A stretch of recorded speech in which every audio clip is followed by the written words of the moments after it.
കാമ്പില്ല, അല്ലെങ്കിൽ ഡീപ്പായിട്ടൊരു തിങ്കിങ് പോകുന്നില്ല ഇപ്പോഴത്തെ കുട്ടികളിൽ, ഐ മീൻ യങ് ജനറേഷനിൽ, അങ്ങനെ തോന്നിയിട്ടുണ്ടോ?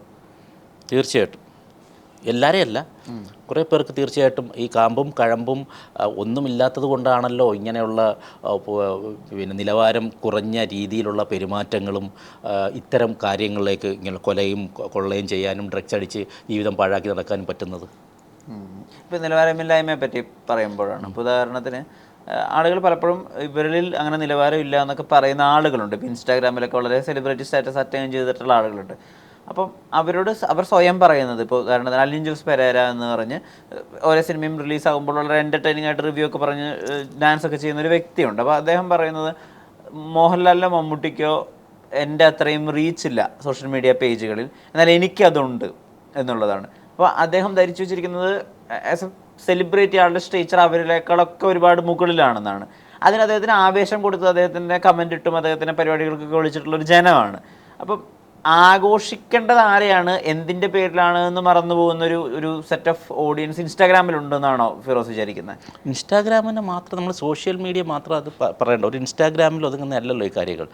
ഈ ഇപ്പം അലൻ ജോസ് പെരേര എന്ന് പറഞ്ഞ് മറ്റേ കോമഡിയൊക്കെ ഈ സിനിമകളൊക്കെ വരുമ്പോൾ, അപ്പോൾ പുള്ളിക്ക് വ്യക്തമായ ധാരണയുണ്ട്, ഞാനിങ്ങനെ കാണിച്ചാൽ ഇത്രയും ആൾക്കാർ എനിക്ക് പിന്നാലെ ഉണ്ടെന്നുള്ളത്. അപ്പോൾ അയാളാണോ മണ്ടൻ, അയാളെ പിന്നെ നടക്കുന്നവരാണോ മണ്ടൻ?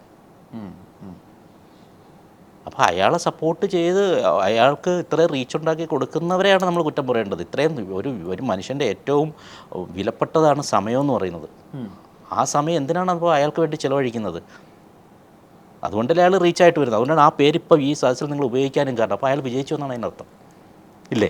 എത്രയോ പേരുണ്ട്, എന്നിട്ട് ഇപ്പോൾ ആ പേര് നിങ്ങളിവിടെ ഉപയോഗിച്ചില്ലേ? അതിനർത്ഥം അയാൾ വിജയിച്ചു എന്നാണ്. അയാളുടെ ആസ്പെക്റ്റിൽ അയാൾ വിജയിച്ചു, ദാറ്റ്സ് ഓൾ. സോഷ്യൽ മീഡിയയിലേക്ക് വരുമ്പോഴേ പ്രത്യേകിച്ച് അങ്ങനെ ഒരു ടാലൻറ്റ് എക്സിബിറ്റ് ചെയ്തിട്ടില്ലെങ്കിൽ പോലും നമുക്ക് പ്രത്യക്ഷത്തിൽ കുറച്ച് വികൃതമാണ്, അല്ലെങ്കിൽ ഇതെന്താ ഇങ്ങനെ ചെയ്തുകൊണ്ടിരിക്കണമെന്ന് കുറച്ച് ബിസൈറായിട്ട് തോന്നുന്ന ഒരു കണ്ടൻറ്റ് അങ്ങനെ ചെയ്യുന്ന ആളുകളെ വളരെയധികം ഗംഭീരമായിട്ട്, ഇപ്പോൾ ഉദാഹരണത്തിന് ഫോർ എക്സാമ്പിൾ പറയാം, നന്നായിട്ട് ശ്രുതിയും സംഗീതത്തെയൊക്കെ പറ്റി അറിഞ്ഞുകൊണ്ട് ഒരാൾ പാട്ട് പാടുന്നു. അതിന് ആ റീൽസിന് കിട്ടുന്ന വ്യൂസ് ചിലപ്പോൾ 1000-ന് താഴെ ആയിരിക്കും. എന്നാൽ ഒരു പാട്ടിനെ എത്രത്തോളം വികലമാക്കി, എത്രത്തോളം സ്വരശുദ്ധിയില്ലാതെ പാടാം, ആ പാട്ട് പാടുന്ന ആൾക്കും ആ അക്കൗണ്ടിന് വലിയ റീച്ചാണ്. അപ്പം എന്തിനെ സപ്പോർട്ട് ചെയ്യുന്ന അങ്ങനത്തെ കാര്യങ്ങളിലൊരു ഒരു ഡിഫറൻസ് ഉണ്ടോ, അല്ലെങ്കിൽ അങ്ങനത്തെ കാര്യങ്ങളിൽ വ്യക്തതയില്ലായ്മ ഉണ്ടോ? അതാണ് ഞാൻ ചോദിക്കുന്നത്. കഴിവ് വേണ്ട ഇൻസ്റ്റാഗ്രാമിൽ സെലിബ്രേറ്റ് ആകപ്പെടാൻ അങ്ങനെ അത് ഒറ്റപ്പെട്ട സംഭവമായിട്ട് പറഞ്ഞതാണ്. നമ്മളിപ്പോൾ കുട്ടികൾ ജനിക്കുന്നു, നല്ല സുന്ദരമായിട്ട് കുട്ടികളൊക്കെ ജനിക്കും, ആരോഗ്യമുള്ള കുട്ടികളൊക്കെ ജനിക്കുന്നു. ഒരു 2 തലയും 4 കൈയും ഒക്കെ ആയിട്ടൊരു വികൃതമായിട്ടൊരു കുഞ്ഞ് ജനിക്കുന്നു. അപ്പോൾ അതിനെ കാണാനൊരു കൗതുകത്തോടെ ആൾക്കാർ തടിച്ചുകൂടില്ലേ? അതാണ് ഇവിടെ സംഭവിക്കുന്നത്. ചില വികൃതമായ കാര്യങ്ങൾ, ചില നമ്മൾ ഇത്രയും നാളുകൾ കാണാത്ത ചില കാര്യങ്ങൾ കാണുമ്പോൾ ആൾക്കാരുടെ ഒരു തടിച്ചുകൂടി ഒരു കൗതുകം, അത്രേ ഉള്ളൂ. അതൊന്നും ലോങ് ടൈം സസ്റ്റെയിൻ ചെയ്യില്ല. അതൊന്നും ലോങ് ടൈം സസ്റ്റെയിൻ ചെയ്യില്ല. ഇപ്പം നിങ്ങൾ പറഞ്ഞത് ഇത്ര പാട്ടുകാരുടെ കാര്യം, ഇപ്പം നല്ല നല്ല പാട്ടുകാർ നമുക്ക് കാഴ്ചവെച്ചിരിക്കുന്ന സാധനം ലോങ് ടൈം നമ്മൾ സസ്റ്റെയിൻ ചെയ്യുക, സാധനം ലോങ് ടൈം നമ്മൾ കാണാൻ ആഗ്രഹിക്കുക കാര്യങ്ങൾ. അതുകൊണ്ടാണ് ഇന്ന് പഴയ പാട്ടുകൾ പോലും നമ്മൾ എടുത്തിട്ടെന്ന് കാണുന്നത്. പക്ഷേ ഇത് നമ്മൾ പിന്നീട് കാണുമോ? ഇല്ല. അത് ആ സമയത്തുള്ള ഓളത്തിനങ്ങ് തീരും. അത് ഈ കൗതുകം പോലെയാണ്. അതൊന്നും ഒരു ഇതുമായിട്ട് നമ്മുടെ എന്താ പറയുക, ഒരു ടാലൻറ്റഡ് സാധനമായിട്ടൊന്നും കൂട്ടേണ്ട ആവശ്യമില്ല. ഫിറോസ് ബിഗ് ബോസ് ഷോയുടെ അടുത്ത സീസണിൻ്റെയോ അല്ലെങ്കിൽ ഇനി വരാൻ പോകുന്ന ഏതെങ്കിലും ഒരു സീസണിൻ്റെ ഷോ ഡയറക്ടറായി മാറുന്നതിനെ പറ്റി ആലോചിച്ചിട്ടോ? അങ്ങനെ വന്നു കഴിഞ്ഞാൽ എന്തായിരിക്കും ബിഗ് ബോസിൽ വരുന്നത്? ഞാൻ അത്യാവശ്യം ഞാൻ എന്താകണം എന്ന് ആഗ്രഹിക്കുന്നതും, അല്ലെങ്കിൽ അത് എന്തെങ്കിലും അതിലോ എത്തിച്ചേരാൻ പറ്റുന്നൊരു സാധനത്തെക്കുറിച്ച് ഞാൻ ആഗ്രഹിക്കാറുള്ളൂ, ചിന്തിക്കാറുള്ളൂ. ഒന്നാമത്തെ കാര്യം, എനിക്ക് അതിനോട് ബിഗ് ബോസിൻ്റെ ഷോ ഡയറക്ടർ ആകാനൊരു ആഗ്രഹം എനിക്കില്ല. ഓക്കെ. പിന്നെ ഈ പറഞ്ഞതുപോലെ ബിഗ് ബോസ് നമുക്ക് നല്ലൊരു ഫെയിം തന്നു. ബിഗ് ബോസ് എന്ന് പറയുന്നത് എനിക്ക് വളരെ ഇഷ്ടപ്പെട്ടൊരു സാധനമാണ്. എനിക്കതുകൊണ്ട് ഗുണമേ ഉണ്ടായിട്ടുള്ളൂ. പക്ഷേ എന്നും ബിഗ് ബോസുമായിട്ട് നടക്കാൻ എനിക്ക് താല്പര്യമില്ല. അതിന് ഏറ്റവും വലിയ ഉദാഹരണമാണ് ഞാൻ തുടക്കത്തിൽ ചെയ്ത ഭയങ്കര റേറ്റിംഗുള്ളൊരു പ്രോഗ്രാമായിരുന്നു, ഏഷ്യാനെറ്റ് പ്ലസിൻ്റെ തുടക്കമായിരുന്നു അത്, ഡേഞ്ചറസ് ബോയ്സ് എന്ന് പറയുന്ന പ്രോഗ്രാം. അന്ന് ആ പ്രോഗ്രാം കണ്ട പലരും ഇന്നും ആ പ്രോഗ്രാമിനെ കുറിച്ച് ഇന്നും ചോദിക്കുന്നുണ്ട്. കാരണം അത്രമേൽ ആൾക്കാരുടെ ഹൃദയത്തിൽ കയറിയ ഒരു പ്രോഗ്രാം, ഒരു പ്രാങ്ക് ഷോ ആയിരുന്നു അത്. അപ്പോൾ ആ ഡേഞ്ചറസ് ബോയ്സിൻ്റെ ഏറ്റവും പീക്ക് ടൈമിലാണ് ഞാനത് നിർത്തിയത്.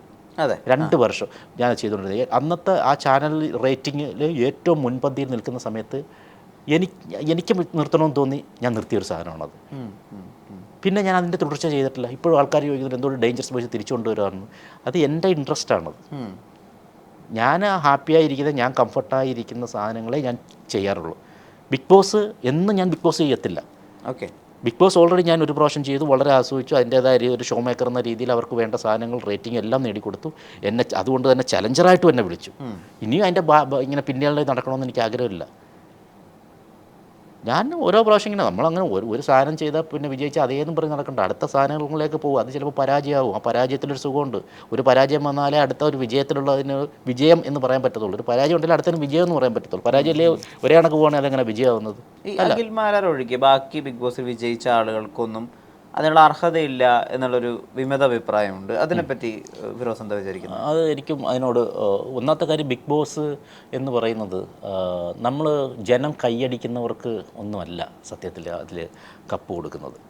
നിങ്ങൾ ശ്രദ്ധിച്ചാൽ മതി, ഓരോ ബിഗ് ബോസ് ചരിത്രം എടുത്താൽ.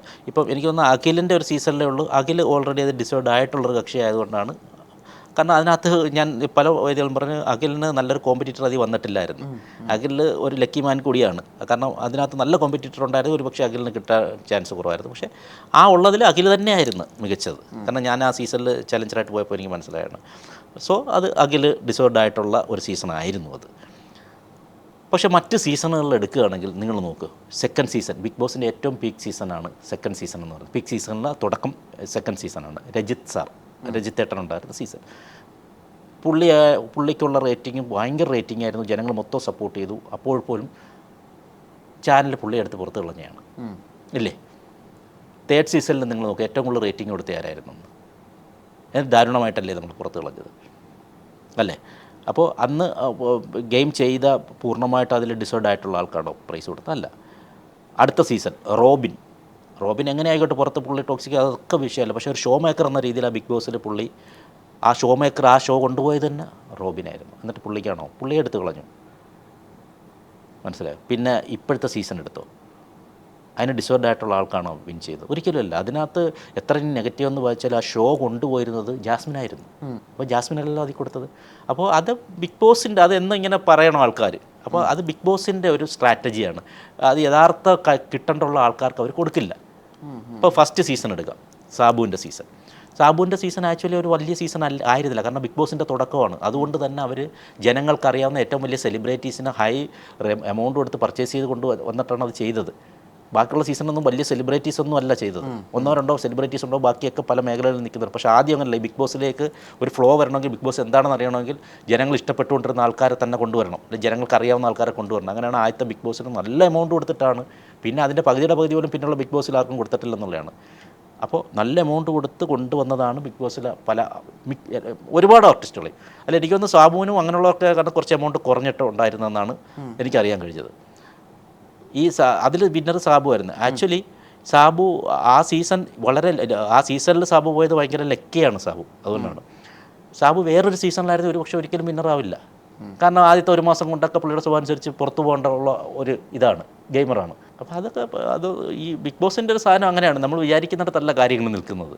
നമ്മൾ വിചാരിക്കുന്ന ആൾക്കാർക്ക് പ്രൈസ് കിട്ടണമെന്നുമില്ല. അത് ആ ഷോയുടെ ഒരു ഭാഗമായിട്ടാണ്.